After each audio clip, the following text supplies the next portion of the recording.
Welcome everybody to another episode of Life in Commune. I'm Patrick. I'm Carling. And today we are going to talk about slowing down your practice. But of course, before we begin, we have to give a special shout out to our sponsor. Us. To ourselves. CommuneYogaStudio.com. Maybe we're the only people that think the sponsor joke is funny, but we're going to keep making it every week. We're going to keep playing into it.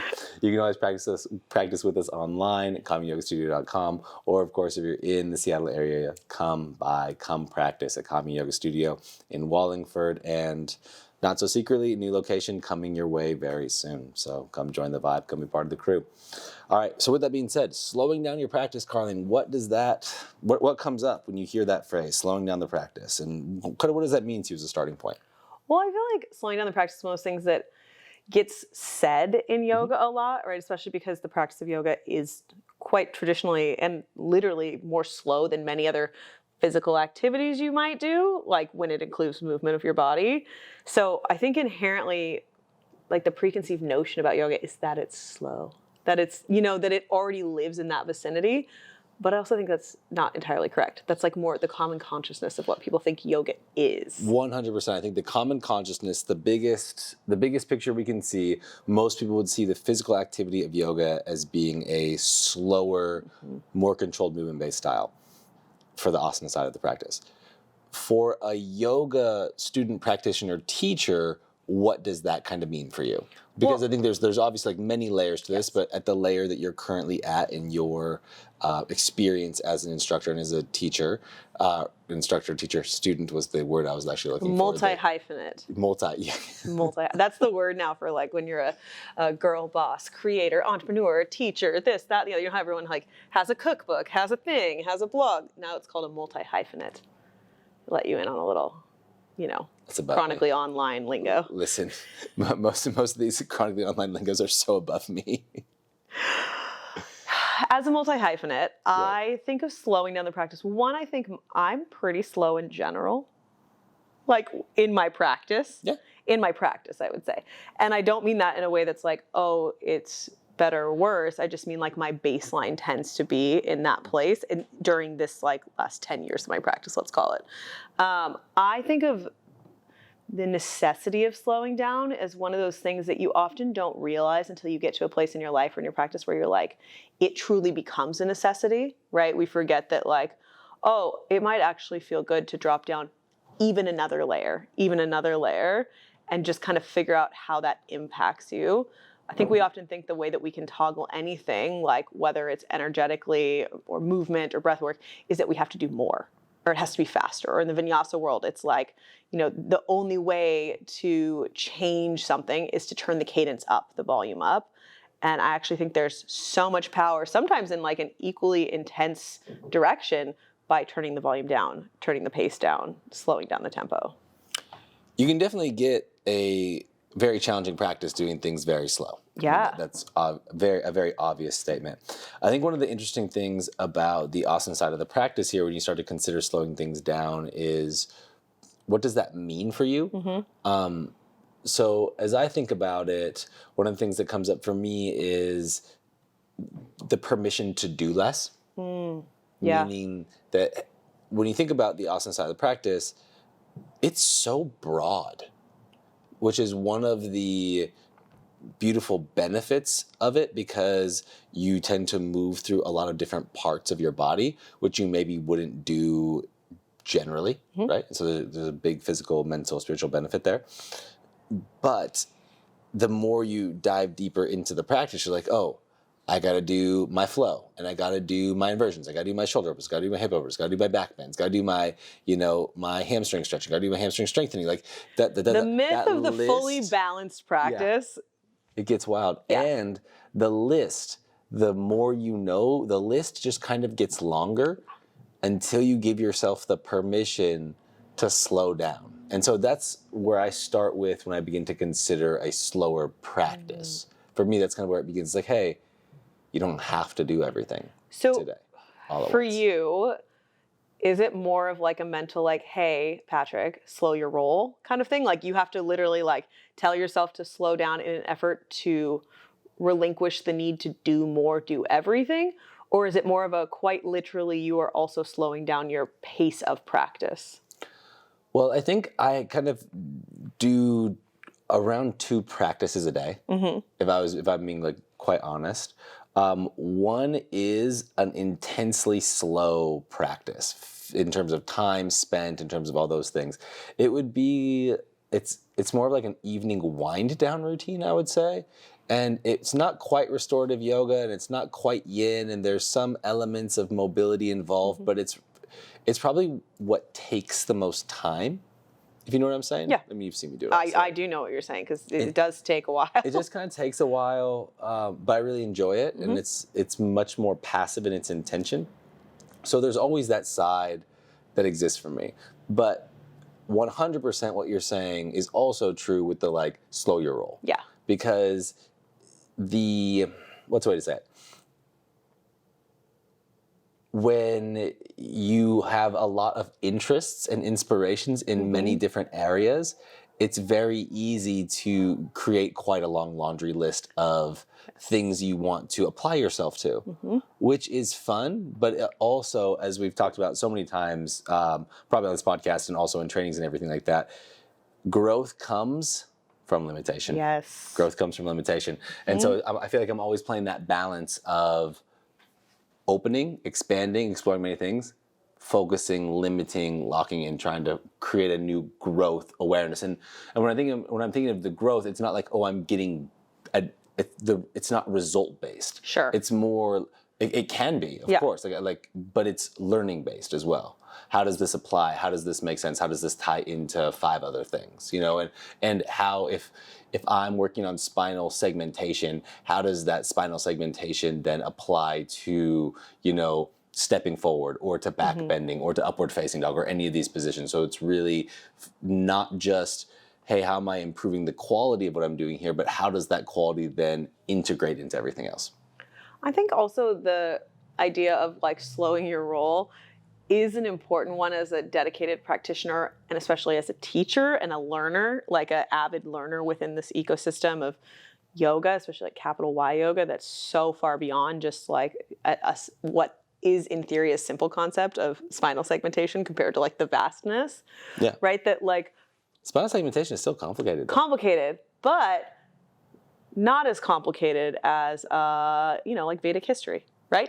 Very not true. as complicated. Very true. So if we're going to put it on the spectrum, I would say that it's a more simple thing. What is more complicated to learn? Is it thousands and thousands of years of Vedic history and philosophy, or spinal waves, right? It just depends on what you're interested in. Or what is or isn't canon versus legends in Star Wars. Also complicated. What is or isn't more interesting, canon or legends? Legends is more interesting. So there's a spectrum to all of it. And this idea of slowing down, I think, is like, one, it could be literal. Like when I say that my practice is already kind of quite slow, I just mean that like I like a slow burn when I move. That's how I tend to practice. It's how I tend to teach. It's also like, for me, I find that I can speak really fast. I can switch subjects, but it took me a long time to realize that I was not multitasking. I was not being a multi-hyphenate. I was just like, ooh, a shiny object. Ooh, a shiny object. And I was losing that thing, right? So for me, slowing down becomes almost imperative in order to actually focus. So I think that's why I end up teaching that way, because it's like I can't hold that many things in my brain at once to do them well, right? So slowing down is not just like an option to make it more difficult or more intense, or even to like quite literally make it easier on yourself. I think it also becomes, at least for me, a necessity to actually be present in the practice. Like otherwise, I feel like it's too easy to feel like you're still pinging around if things are going too quick, right? And start to kind of like be at warp speed instead of sitting in the pocket of things. I really like that because I think it's one of the ways that I quite enjoy practicing right now. And in a way I've quite enjoyed practicing as I've just become more educated, I guess, over all the years we've been doing this. And not only educated in terms of what I'm aiming to do, but also physical awareness to the activities.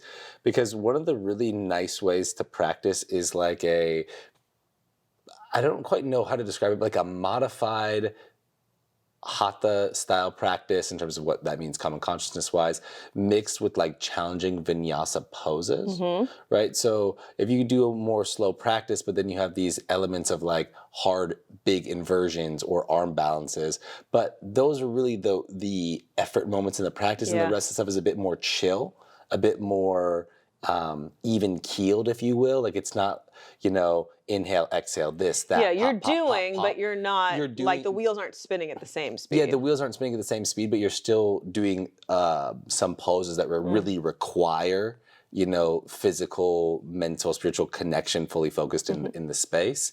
That's a style of practice that I personally really enjoyed and have for quite a while, because it's kind of like you're leaning into the ease, and then all of a sudden you're like lighting the flame again, coming back into like that fully present space. Well, it's like the concept of an ebb and flow type of class, right? Like you need those moments of down tempo in order to get a resurgence to do the thing. If you're always up here, like truly that's the burnout point, right? Like the flame extinguishes, there's not enough oxygen. And so I think it is important to value both ends of the spectrum, but also the way they intersect and like the profound homeostasis that comes when you actually can like see when you need to slow down, when you need to, speed up. And then hopefully that creates a balanced practice at the end of it all, right? In terms of sequencing or your goals at the end of, when you end up in Shavasana. I remember Annie Carpenter, one of our first original teachers, always said, like, if students are out in their car, like on level 10,000 still, like amped up, she's like, I didn't do my job, right? Because I want you to leave Shavasana, leave class even keel. I want to like, leave you not still asleep and not ready to like pump up the jams when you get in your car again. And so I think that there is that sweet spot that comes with both in a practice like that leaves you feeling really satisfied when you finish as a teacher and as a student. So for you as a student and stepping back through the years in your student journey, mentioning one of our first teachers, so you immersed in power yoga because that was what was available. And then we studied with Annie, because these things were kind of like back to back, if you will. Where did the slower side of the practice show up for you? Because while Annie teaches a bit slower now, and even some of her classes back then were a bit slower, there was quite a bit of intensity in her offering, to say the least, when obviously with immense respect. But, like there's intensity. She snaps. Well, and slow doesn't mean not intense also, right? Yeah, no, of course. But I'm just trying to more like talking about your journey, your evolution to like finding your speed in the practice is, I guess, more my aim. I think always I think I forever have a bit of Annie inside of me, like as that like early, also like a bit of a mother figure for me within the yoga practice that was really necessary as I like feel like I was raised up through it, that's always in me. I can hear it in my words, I can hear it in my teaching, I can see it in my sequencing still. But I think the effort to actually get to the like MP5. MP5. That's a deep joke. If you know, and to send those femurs. Honestly, if you've taken my classes, you've heard me talk about descending the femurs over the years. You didn't even know you were doing movement principle 5. MP5.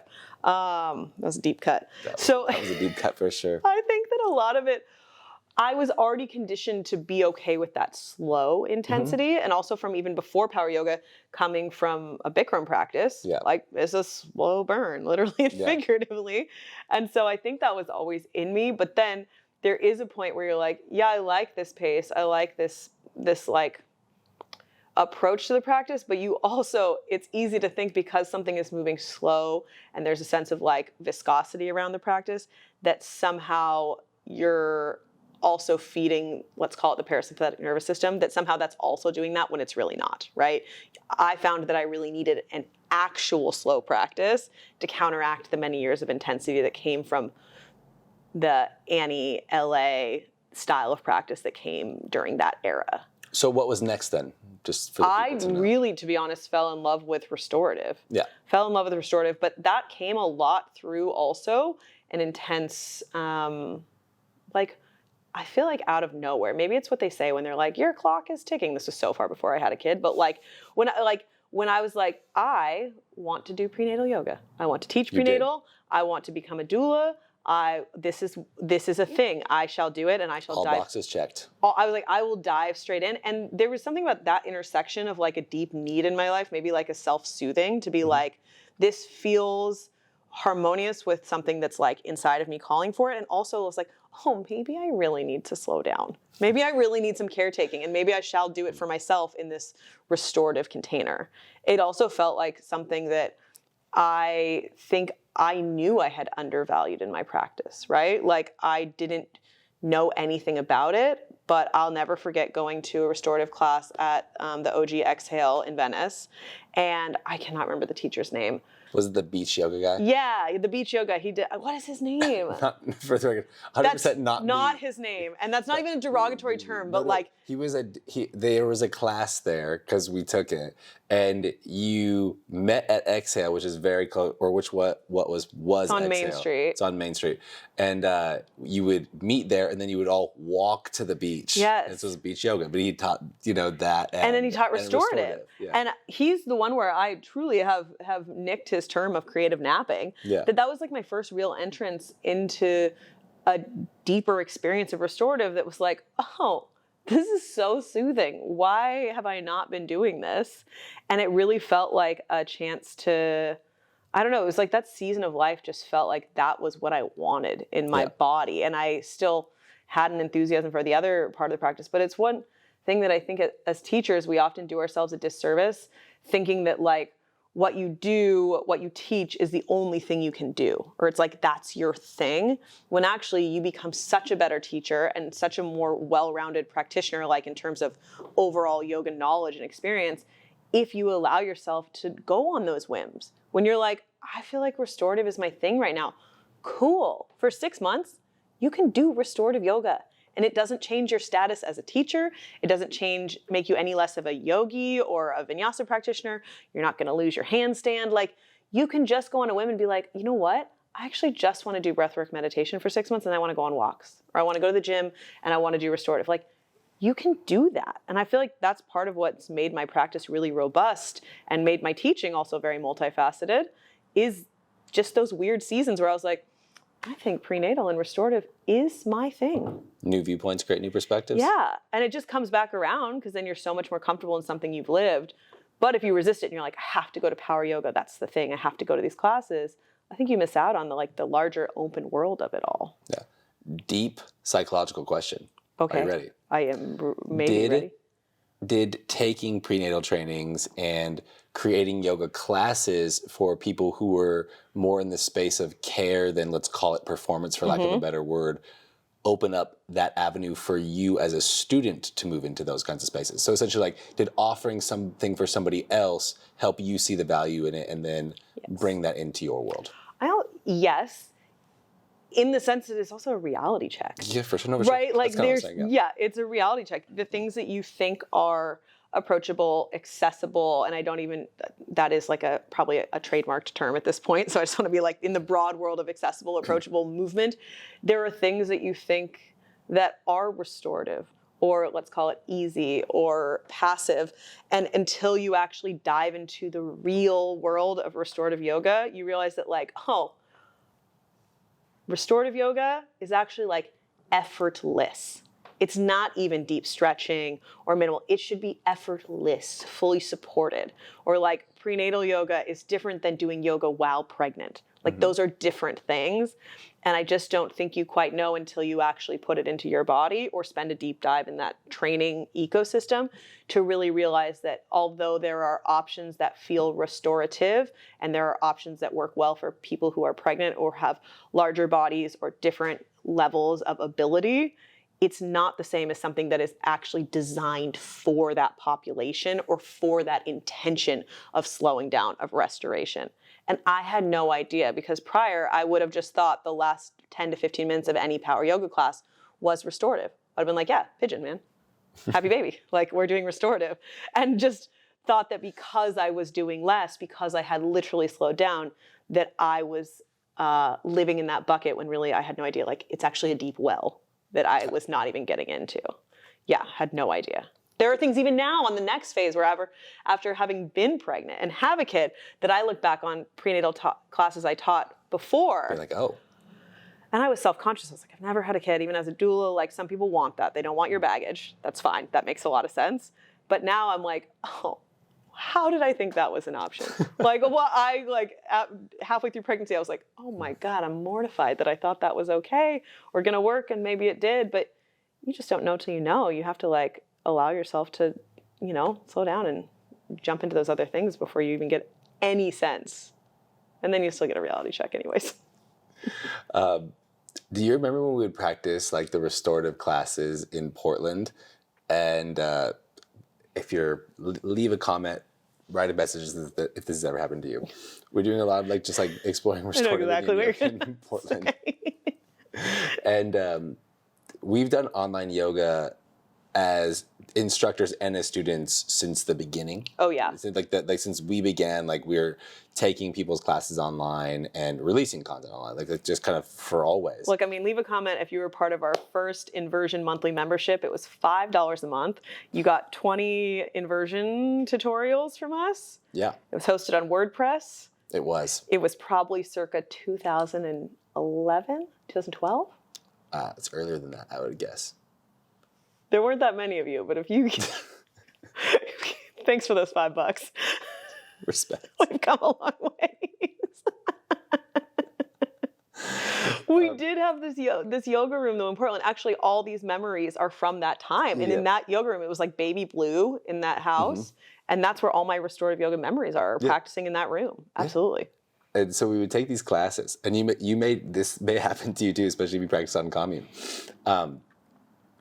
Sometimes the internet is just a little bit spotty, and so we would be in these like I just remember being in Dragon Lunch one time, and we were taking a class, I think like a Tara Judell class, because she had a lot of yin stuff. Yeah, I don't know if it was Tara, but it was a Yoga Glow class. It was a yoga class. I don't know why I feel it was Tara. Maybe we were taking. I want to say it might have been Felicia Tomasco. Could have been. It could have been. Could have been. Either way. We were taking this class. I'm making this story so long, but this moment in my life was so long.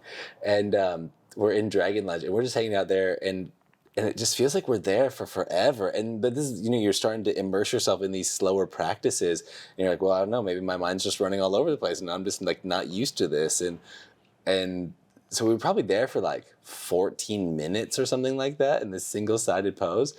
And I was like, dude, I'm pretty sure we've been here for more than 5 minutes. Do you think the internet paused? It had, in fact, paused. Yes. It was a long yin practice in general, but 14 minutes was excessive in dragon pose. And I just remember all these moments like this where we were like, they need to put music on these. On the restoratives, on the restoratives, because, once the pose is set up, the instructor doesn't really talk. And so it's also nice to have some quiet. Yeah. But it's the fine line of that when you're doing online slow practices. Exactly. Is marking time in that way. As an instructor, I find that it's always kind of a bit of a struggle when you're like, I don't want to interrupt if you're in a good spot and you're just zoned, but I also want you to know that the internet has gone out. Yes. And the video is still playing, because I distinctly remember that exact situation where I'm like, we've been here for so long. So long. I mean, even that sequence, that was like a 20-minute class, and I have used that yin sequence for a decade since then in just the most simple way. It's like, dragon 5 minutes, pigeon maybe 5 or 7 minutes, and then dragon 5, pigeon 5 or 7, and then I think a symmetrical pose to close, and that's it. And I feel like if I need to go to slow yin practice and it's going to be a hippie thing, long dragon, long pigeon, something symmetrical, and that's like all you need. That's also such the freeing part about a slow practice is like, it's just not that complicated.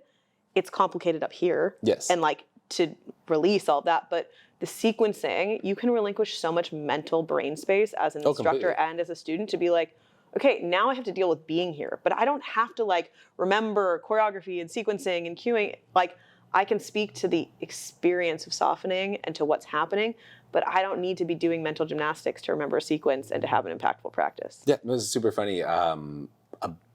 Last week, I had to sub a slower practice at Commune kind of last minute. What did you sub? A noon for Erica. Oh, okay. Yeah, when she was sick. Yeah. And that class for her is like a slower class, slower practice, right? And so all the students that come to that, it's more of a slow energy. Yeah. And so whenever I'm teaching it, And I'm teaching it at that pace, that slower, more methodical kind of style. And I'm sitting at the front of the mat, or not sitting at the front of the mat, and I walk towards the front of the room, okay, going to demonstrate this one thing we're going to do really quickly, and then I guess I'll get into some flowing Bs to kind of finish out the active part of the practice, and we'll wrap this up. Go to the front of that, check the time, 7 minutes left in class, But again, still lots of value in those practices, but learning to pace them, learning to balance them out, and understanding that, again, not everything needs to be complicated. Not everything needs to be 1, 2, 3, 4, 5, 6, 7. There's a lot of value in spending time at 1. There's a lot of value in spending time at 2, spending time at 3, and then just kind of maybe that wraps up the experience for you in a day, as a student or as an instructor, sharing that, because it creates a different experience and different pace to the way you lean into it. Well, and it also, I think, just can take a weight off of your shoulders to succumb to a slower practice, a slower style, whether it is diving into a full restorative where it's okay, yeah, it takes a village to set up the props and get yourself fully supported. To really do it justice, I think sometimes you're I need a lot of stuff. I got to do this thing. But once I get there, I can succumb, and you can be there for longer, and you can kind of lose track of time in a really lovely way that I think as a student feels like you're in the container, hopefully, of a teacher who's keeping time and paying attention, but you're and that you can just relinquish. You're I'm going to be here and someone's going to tell me what's next, but I don't have to be making decisions so much, And I think that frees up a lot of intuitive space. Some of my most profound moments in my life, in my practice, on my mat ever have not been in asana practices, big ones. They've been in yoga nidra and been in restorative practice where it's maybe I finally dropped all the weight of everything else and could finally get back to that more intuitive layer. All those things have come to me in that restorative season and beyond. Very few have come in intense power yoga classes. And I don't mean that in a way to devalue. I just think that sometimes we use the intensity and the speed as a mechanism to turn the volume up and actually buffer out the shit that maybe you did want to bubble to the surface. Yeah. I don't know. Do you feel like you have big moments in slower practices or more intensity? I don't know if we've ever really talked about the big moments you've had in your practice. I think that a lot of the stuff that's come around for me is always over time. So a little bit each? Yeah, so it's a little bit over time, and it's just the constant awareness of different adjustments or things that I'm, I guess, kind of working through as a person. But I would say, when I started studying yoga nidra, that was a very freeing experience. I think each practice style that I've studied has opened up a different avenue for freedom within myself. Yeah. And so those are things that I think I really appreciate from all of them, because I think I've talked about this previously, but one of the things I just strive to be as a person is capable. Sure. And I hate feeling just the ability to be capable. Yeah. And that's been in me since I was, I don't know, probably 8 years old. I remember this is such an absurd memory, but there was these I was always in extended school care because my parents both worked full time, and so my sister and I would always be at school from first bell to last bell, right?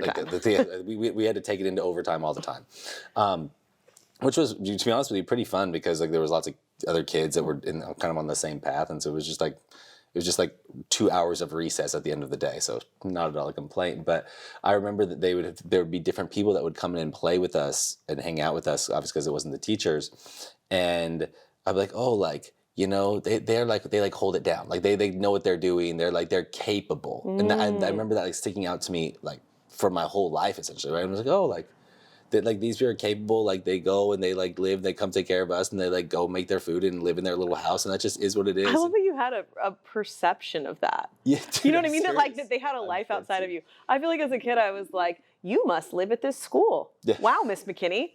I must be so important. Like, I don't think I ever considered that there was like an outside, like Miss McKinney was here all the time. And Rebecca, the assistant, she cares only about, like, I don't think that's actually really cool that you have that. I wonder if Harvey has any worldview like that. I firmly remember this. And to be perfectly honest, like this thought happened like a lot younger, maybe even at like 5 years old at like, I forget, like Vermont Hills, or that was one of the schools I went to back in Portland. Like I just remember these very specific things about like the way I look at these older people. You know, they're like 21, 22.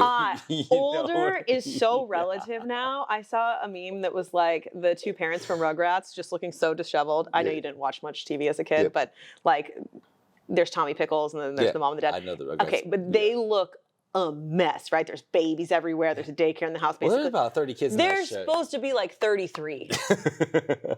They are 2 years younger than me. They're like, it was like, wow. If you ever want to feel old, it's like you older than all these people. Everyone on Road Rules, Real World, reality shows. We older than all of them. It's a wild time. Yeah.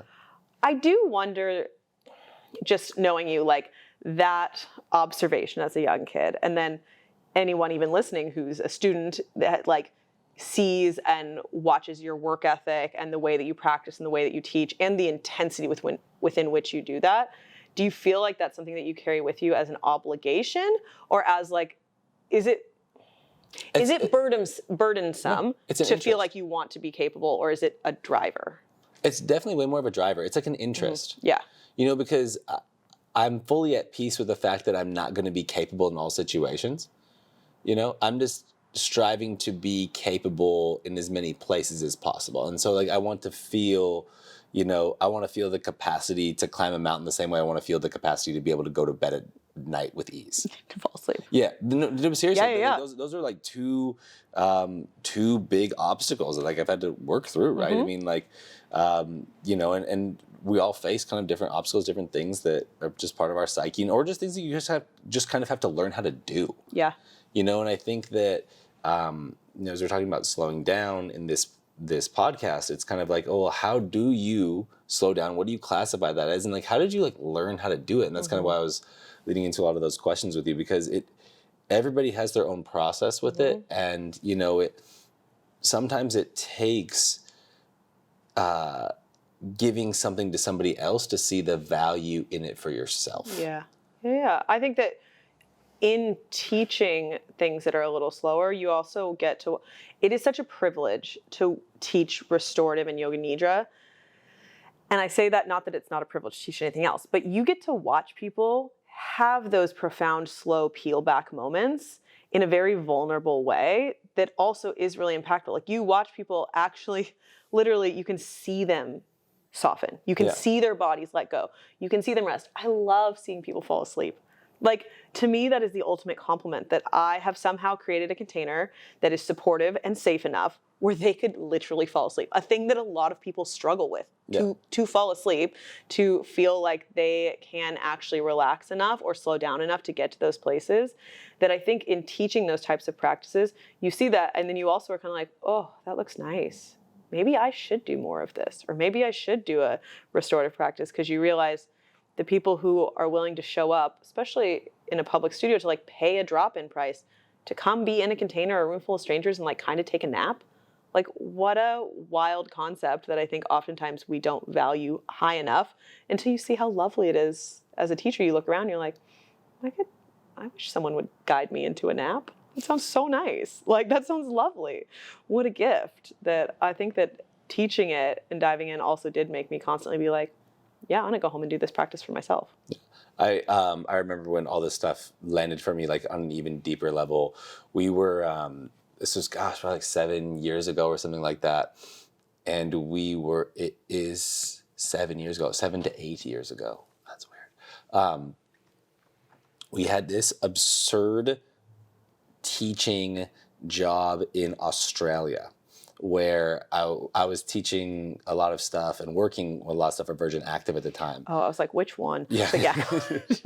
And I don't know how the schedule got made for these jobs, but we were essentially like getting chauffeured around to all these different Virgin Active Health clubs all over Australia, all over like the specific city that we're in, right? So like Sydney, Melbourne, whatever, and we'd have to teach like 4 2-hour sessions a day. And it was just the most, like, truly the most ridiculous schedule, and the topics were like all over the place. Like sometimes it would be like a simple topic for a 2-hour experience, like like a workshop that we teach all the time, and then sometimes it would be like sequencing. Yeah, to a health club full of people who are not teachers or even really yoga practitioners half the time. Yeah, we would have to we would have to do these things.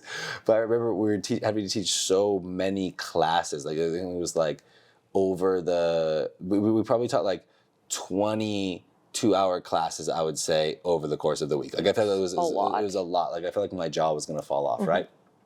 But I remember. And again, this wasn't like a training environment, nor was it always the same group of people, although there would be some crossover from place to place, which was also kind of funny because we were always being in a different spot. But with that, to create full experiences also that people could really lean into and be able to like do, right? Because, a lot of practices are quite longer than they would be for a normal like health club student or practitioner. I would do like a lot of body scan rotations and a lot of longer breath pranayamas. And exactly what you're saying, like the body scans, like a lot of people would like actually drop in so deep they'd fall asleep, or a lot of people during the like longer pranayamas that were much slower in their nature, that you could just feel this ease coming into the room. And I remember a student friend of ours named Dustin saying like it was so cool to actually feel that change in like the entire group of people when you started doing this specific pranayama. And it's like everyone was like up, and then it's like yeah, you can feel the collective shift. Yeah, exactly. And like hearing that from someone on an outside perspective that me and you at the time was like, oh, like, yeah, it's cool that I'm really happy that actually landed and you felt that as well. Yeah, that it is like a visceral experience of it. There's just also something that comes with a slower practice. And I will say that I find it to be either, well, I think people, maybe there's permeation, but oftentimes people are in two camps. That like a home practice, it's either really easy to get out the soft props and do a chill home practice, or it's really easy for you to be like, yes, gung-ho, let's get into it. Like you need the action, you know what I mean? And so I think when it comes to that, like, it almost feels odd to be surrounded by people in an in-studio environment and feel that visceral drop, because it can otherwise be such an individual experience, right? 100%. A restorative slow thing can feel like such a you thing, that it actually is really cool when it's all in one place and it's the whole collective room, like down tempos, down regulates, and you can feel it as a teacher and as a practitioner, that, you get a sense of it when you're at home.